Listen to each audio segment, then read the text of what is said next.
But एक stock जिसमें आज भारी गिरावट आ रही है वो ये buy on rumour sell on news आपको होते हुए दिख रहा है। हालांकि आज रूमर पर भी थोड़ा क्लैरिफिकेशन आया था, बट वोडाफोन आइडिया 7.25% का बड़ा कट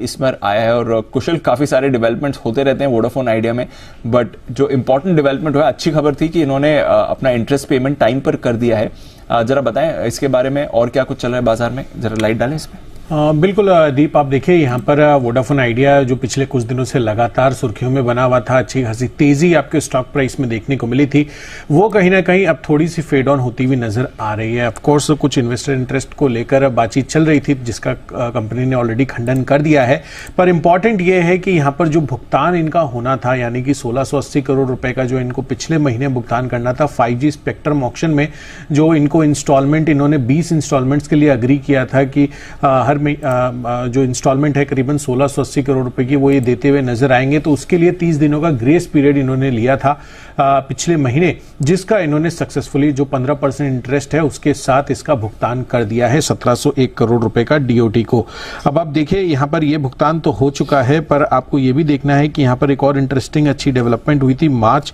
तिमाही में। जो लाइसेंस फीस और एसयूसी से जुड़ा हुआ, स्पेक्ट्रम यूसेज चार्जेस से जुड़ा हुआ कुल मिलाकर 450 करोड़ रुपए का जो भुगतान था वो भी कंपनी ने कर दिया है। अब यही देखना है कि यहाँ पर कंपनी जो है जिस तरह के अभी भुगतान कर रही है आगे चलकर किस पोजीशन में रहेगी। पर अगर आप रिलेटिव कंपैरिजन देखेंगे, जहां पर सालाना इंस्टॉलमेंट वोडाफोन आइडिया की करीबन 16,000 करोड़ रुपए की बैठती है, उसके मुकाबले सालाना जो इंस्टॉलमेंट है भारतीय एयरटेल की वो करीबन 9,000 करोड़ रुपए की बैठ रही है। पर सामने आप देखिए कैश फ्लोज, जिस तरह से कंपनी का जो सालाना एबिडा है वोडाफोन आइडिया का है 10,000 करोड़ रुपए का, वहीं भारतीय एयरटेल काफी कंफर्टेबल पोजीशन में है 23,000 करोड़ रुपए के सालाना एबिडा के साथ। तो जाहिर सी बात है कि जो पेमेंट देने की कंफर्ट है वो भारतीय एयरटेल में रिलेटिवली अभी बहुत ज्यादा है। और आपको ये भी पता है कि 2 लाख करोड़ से ज्यादा का इनका कंपनी का ग्रॉस डेट है। अगर आप वोडाफोन आइडिया को देखें तो देखना है कि यहाँ पर अब आगे चलकर कंपनी कितना भुगतान कर सकती है,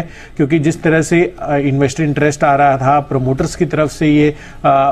स्टेटमेंट्स आते हुए दिख रहे थे कि 2,000 करोड़ रुपए के वो निवेश कर देंगे जब भी इस चीज की रिक्वायरमेंट होगी। तो देखना है कि यहाँ पर फाइनली किस तरह से इन्वेस्टमेंट सिनेरियो बनता है वोडाफोन आइडिया के अंदर तमाम प्रमोटर या फिर इन्वेस्टर्स इंटरेस्ट का। पर इंडस टावर यहाँ पर जिस तरह का भुगतान हुआ है उससे अब ये तो लग रहा है कि आगे की अगर पेमेंट साइकिल सुधरती है और कैश फ्लोज इंप्रूव होते हैं तो इनका करीबन 9,500 करोड़ रुपए का बकाया है, उसका भी कुछ पोर्शन हो सकता है कि यहाँ पर इंडस टावर को भी मिलता हुआ दिखे। तो राहत की बात इनके लिए भी है। हालांकि आज ऑफ कोर्स थोड़ा प्रॉफिट बुकिंग देख रहे हैं खबरों के आने के बाद, बट वैसे अच्छी खबर दोनों कंपनीज के लिए